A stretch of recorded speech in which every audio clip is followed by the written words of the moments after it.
Welcome back to this week's episode of Watch Before You Die. I'm Ben, this is Brian and Justin, and we watch movies.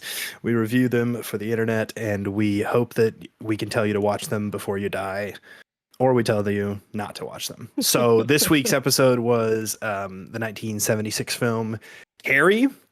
It was a horror film, pretty sure rated R, and we will jump into it. So let's go with the person who had seen it before. Justin, what is your rating only? Rating only, I'm going with a 4. Okay. Brian, what is your rating only? My rating only is a 6.7. Okay. I thought I was probably going to be last or lowest, but mine is a 5. All right in the middle. With a 4, a 6.7, and a 5, that brings our overall score to a 5.2 average. Okay. Yeah. All right, well, I think we just jump into it then, because these are actually pretty low scores from all of us, considering. But Brian has the highest, so I'd like to know why Brian had it at the highest. So whenever I have the lowest, you guys say, why do you hate this movie? And I go first. So whenever I have it the highest, you say, Brian, all right, tell us why you like this movie. Yeah. Interesting. We like to keep you going first.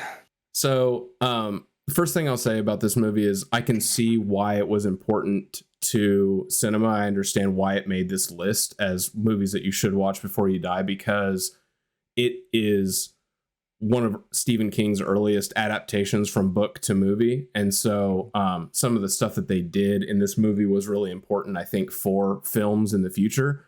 I also really do actually like how they kind of handled the horror aspect of this movie. If you've watched it, it's not like one of those movies that you're sitting on the edge of your seat, like waiting for jump scares or like what's going to happen next. It was very like, it was a slow burn kind of a movie. It was over time, you kind of see things panning out. I actually really have to give credit to the director and I guess to Stephen King, probably, the evolution of Carrie's powers as they were. The fact that as she discovers them, she didn't have much control and she learns about them. And then in the end, obviously the big climax of the movie, it's kind of cool to see that grow rather than just like, oh, all of a sudden I can move stuff with my mind and I have perfect control over it. I actually thought that was pretty done pretty well in this movie. So I think that was good. There was a lot of stuff that brought that rating down for me. I do think it was pretty cornball. It doesn't hold up too well over time, just because of the time that it was made in. I didn't think the acting was super great from everybody in it. And yeah, I'll kick it to some of you guys before I bring up more stuff. Justin, what did you think about this movie? You're the only one that had seen it before, so you had prior context for your rating. Yep. So I lumped this movie in with a bunch of other like classical horror movies.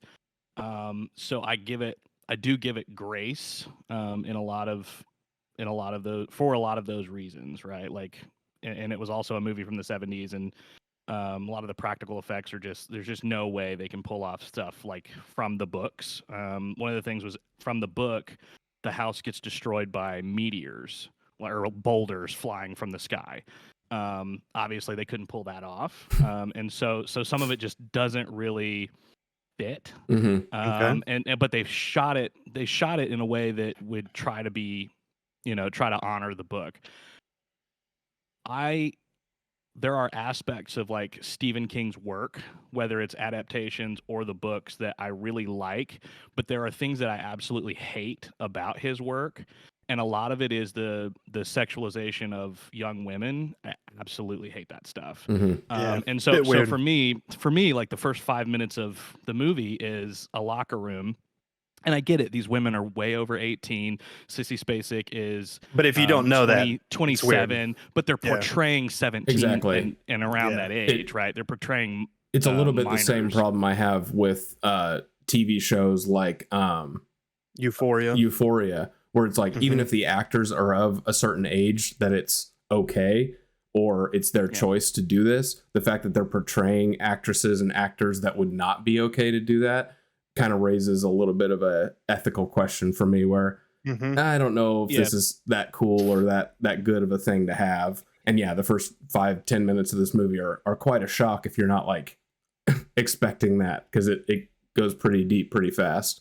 Yeah, and I think there's ways you could have handled, like, because one of the whole like hinging point of the movie is because of her becoming a woman, because of, you know, her having her cycle and getting her first period or whatever, being like this traumatizing thing, which I get probably has to be traumatizing. Um, but I feel like there's other ways we could have done it without showing a bunch of naked girls and things like that. Mhm. Other shows have done it better. You know, if the blood has to be like the main thing and the reason why they do pig's blood at the prom scene, then, you know, maybe show it on the clothes like you did with the teacher, blah blah blah blah blah. Mhm. And I feel like it just could have been handled a little better. All that to say, the actual horror parts of the movie that I really liked was the mom scenes, because it shows how scary the like religious fanatics can get. Mhm. And I don't think that's how like most religious people are, but it does show how scary some of them can be. And Mhm. Yeah, you yeah. know, and we've probably had people like this in congregations and stuff, and you know, that are just real scary, and where they get these beliefs is just wild. Like, anytime she referenced something, like all the stuff about Eve and all this other stuff, and I'm like, that's not what I saw when I read, or what I heard when I read the Bible or whatever. But it shows you how crazy people, and this is something that Stephen King does really well, is when crazy people tend to like rationalize what they believe, and when that gets way too far, and Mhm. when there's like you've reached a point of no return where it's like you're now abusing your child because you think it's what God wants, or because, you know, Mhm. God has given you this daughter to punish you for your sins or whatever. But all the religious stuff aside, but I think that's the part of Stephen King's work that I really do like, is that it calls out this kind of stuff. Um, and so I do like that part of it. I feel like there's like I just feel like there's ways we could have done it better with a lot of the young lady stuff, but I will say, one of my favorite characters is Miss Collins on the movie, and that she's trying to like, she tries to handle the thing with a little bit of grace. And one thing that I really criticize this movie about is that nobody knows whether Sue Snell is an antagonist with the rest of the Mean Girls, or if A- she's like a secondary Actually, character. And yeah. she is a secondary character, which, Mhm. because I had to Mhm. look it up, and one of the things I typed in was, I typed in Sue Snell, or was Sue Snell, and it automatically, Google popped it up to answer the question for me. Was she did she know she was involved in the prank? Right. And the explanation, which goes way off into the weeds, is that no, she tried to get Tommy to try to alleviate her guilt, which, so she was not a good person necessarily. But I did find it interesting that in the book it's kind of, you know, these morally gray characters, but it just didn't come through very well in the movie, I don't Yeah. think. They tried to give it a hint in the movie by saying, like, showing Sue kind of standing up to Chris at like the gym scene of like, just knock it off, Chris, and she's standing up. But Right. there was this weird like smugness when, you know, the teacher's going to bat for Carrie and saying, why are you guys doing this? And they're like keeping their cards, like, you know, they're keeping Yeah. their hands Mhm. secret, and they're not Yeah. really letting everybody know. You're like, is she in on something? Is she planning something? But that also lends itself to, you know, when the teacher sees Sue sneaking around at the dance, that she would kind of like go after her instead of worrying about what else is going on. So I was the same way, where I was like, the whole movie you're going, are you also trying to prank her, or is there something else going on here? And Like, even further into Tommy, right? mhm. And I'm gonna quit rambling because I know Ben hasn't even said anything yet, but yeah, I'm good. I'm those here. questions were important. Yep. Yeah. This movie actually, for me, like, it could have been. I actually wavered. Like, I had this somewhere in like the 7.5 to 8 range. And then settled on a 5. And I think this is the first time I've ever said that I wish a movie was a bit longer. Um, because I liked the setting of it. I mean, the 70s vibe. I mean, you felt like you were in the era, which I think we've talked a little bit about. Like, some movies just don't capture things well anymore. Like, you don't Mhm. actually feel like you're in an era, and of course it was shot at the time. So like they should be able to capture that. But I liked the setting. I actually thought most of the characters were pretty decent, and it's interesting. I think you said you didn't like a lot of the acting performances.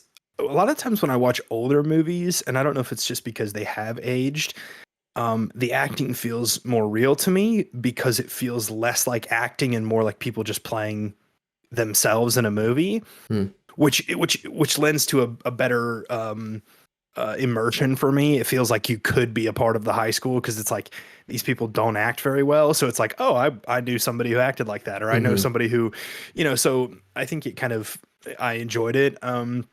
I definitely could have done without like the first 7 to 10 minutes of the movie. I actually clicked on the movie, started it, scrolled ahead and stopped, and then went to Google to make sure none of these actors or actresses were like underage or something because of the same issue we've talked about, right? It's like they all obviously were all adults and they're consenting, but like they are portraying teenagers, which felt so strange to me. And I try to avoid that kind of media content to begin with. So,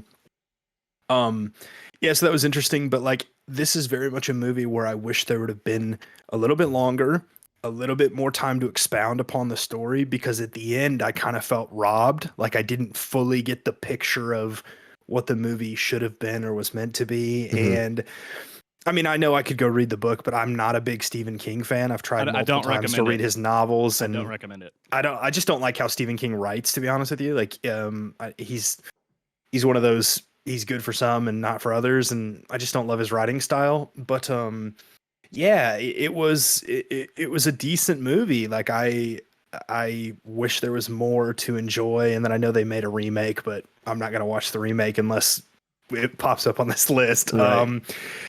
But it was a strange one, because I also think at the end of the movie it's like, who are we meant to dislike, or who are we meant to hate, or who is the villain, and the I mean, like, I think the mom is a pretty good shout as like the ultimate villain, right? But like then I think the movie wants to point you towards the fact that Carrie wasn't a good person, which could be argued considering she murdered her entire high school. But I would argue that's not the case. Like, I watched the movie, I just felt bad for her. And I'm sure there's moral dilemma there, but like, there's also this reality of how much control over what she was doing and able to do did she actually have, because it felt like the Carrie who had powers was very different from the Carrie who was just Carrie.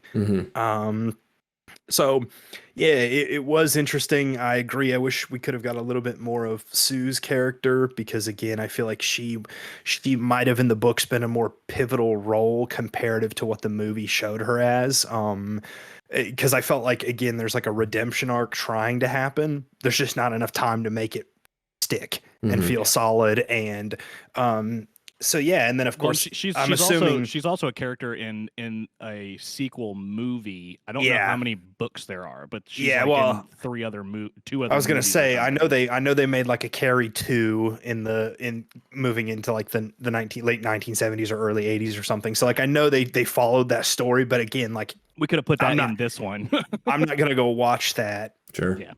Just because I'm like, wow, I can't wait to see what happens next, because it left me hanging. So I just ended up on a 5, and again, it was a classic horror movie I'd never seen, so add it to the list. And this is one that for a 5 feels weird, because it's like we've seen some really bad movies that land in the 5 area, and this wasn't one of those for me. Like, it wasn't overly bad, it just had its moments.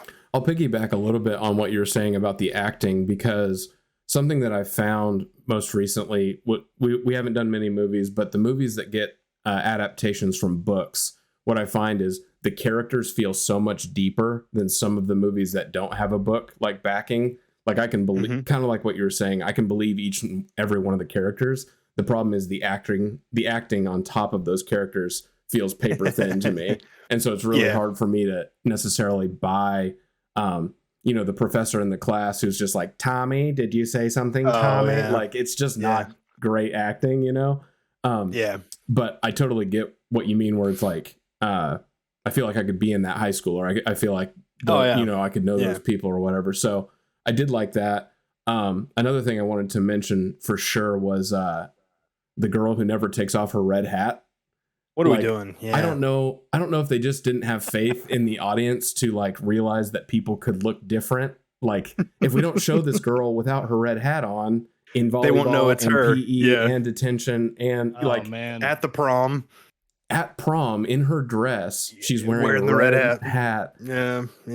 I was like, what is going on? And then the last thing I wanted to point out was, did you guys notice any of these? I thought that they were composite shots, but they were like mixed shots where there's something very close in the foreground that's in focus and then stuff that's very far away in focus. Did you guys notice any of those shots? It's almost like they were trying to do like a forced perspective. Mm-hmm. But I found it kind of interesting the way that they were able to get certain people, like when Tommy and Sue are like watching TV and they managed to get people's like faces and you know, so they could act with their body language and also have the TV. And so the set piece for that seemed really like it worked really well. But I know what you're talking about, where like in the gym scene where Chris loses her mind and starts cussing out the coach is like this big on the screen and then all the girls are like way back here.